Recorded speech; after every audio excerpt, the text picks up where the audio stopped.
नमस्कार दोस्तों, सादर प्रणाम सभी जो मेरे दर्शक हैं उन सभी को। और आज एक वीडियो मैं बना रहा हूँ।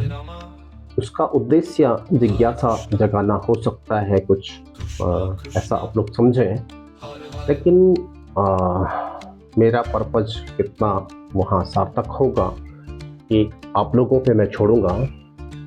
आपको मालूम है बचपन में हम लोग महाभारत देखा करते थे। मेरी एज ग्रुप के लोग ये सब जानते होंगे।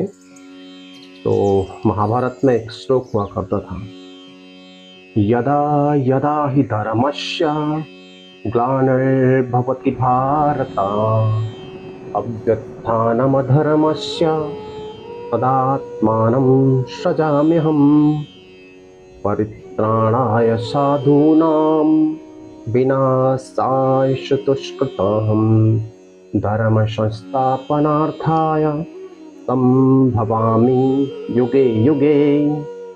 जन्म कर्म च मे दिव्यमेवं यो वेत्ति तत्त्वतः त्यक्त्वा देहं पुनर्जन्म नैति मामेति सार्जुन।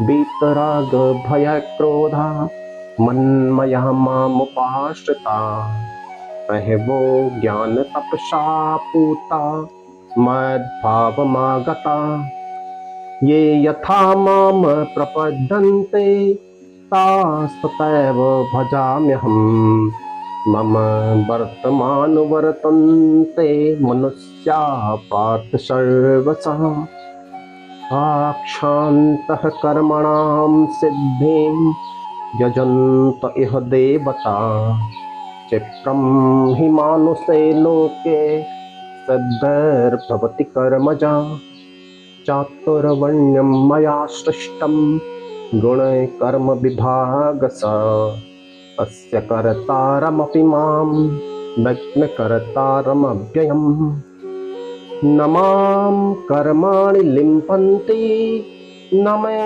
कर्मफले स्पृहा इति मां यो विजानाति कर्मभिर्न स बध्यते। इतना आप लोगों ने महाभारत में देखा था। और ये श्लोक श्री वचन श्री कृष्ण के द्वारा कहे गए थे। अब इसके आगे भी बहुत हैं, तो मैं वहाँ जाऊँगा नहीं, क्योंकि एक स्टेप, दो स्टेप, तीन स्टेप पर इसके अंत तक तो पूरा ज्ञान है। लेकिन हम इतने की बात नहीं करेंगे, हम सिर्फ पहले श्लोक की बात करेंगे जो कि धृतराष्ट्र के द्वारा कहा गया।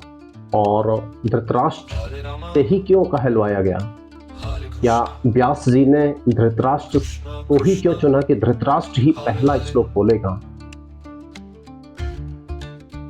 दोस्तों, जो परंपरा होती है कि ज्ञान प्राप्त करने की जो परंपरा होती है, वो शुरुआत में किसी भी व्यक्ति के पास जो नॉलेज का खजाना होता है उसको ये समझिए कि वो जीरो उसको कहें, और वो जीरो ही बना रहेगा यदि उसके अंदर एक जिज्ञासा नहीं होगी।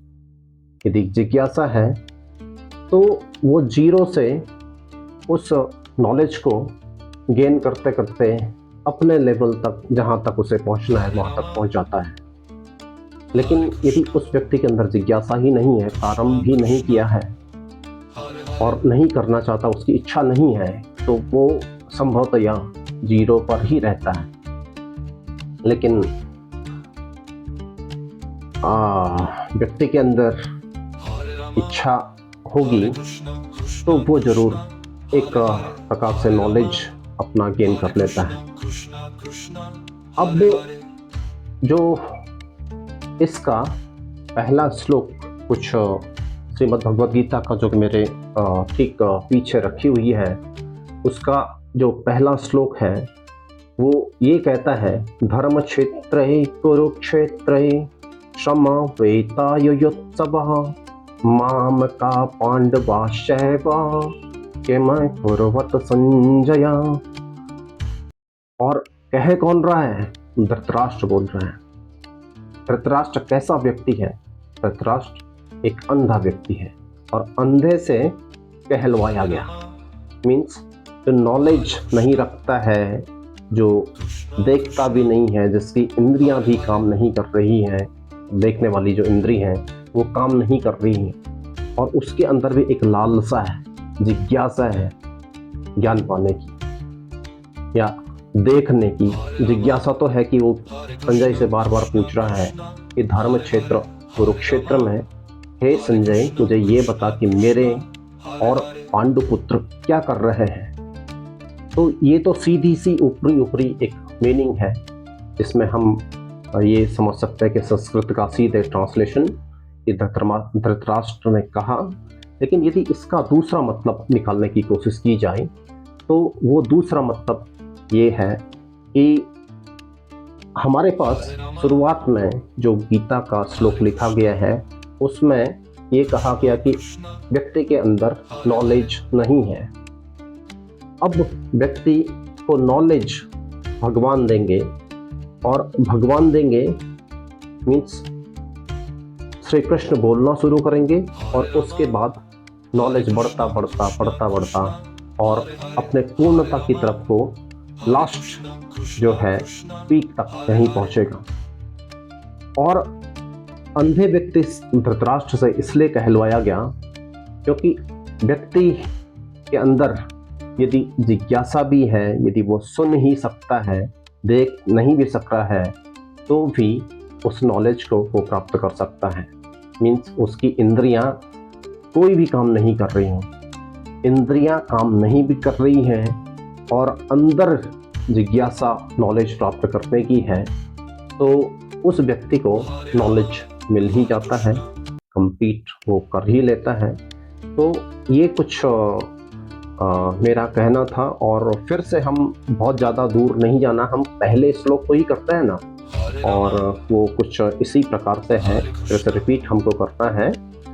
धर्म क्षेत्रे कुरुक्षेत्रे समवेतायुत्सवः मामका पांडवाश्चैव किम कुर्वत संजय।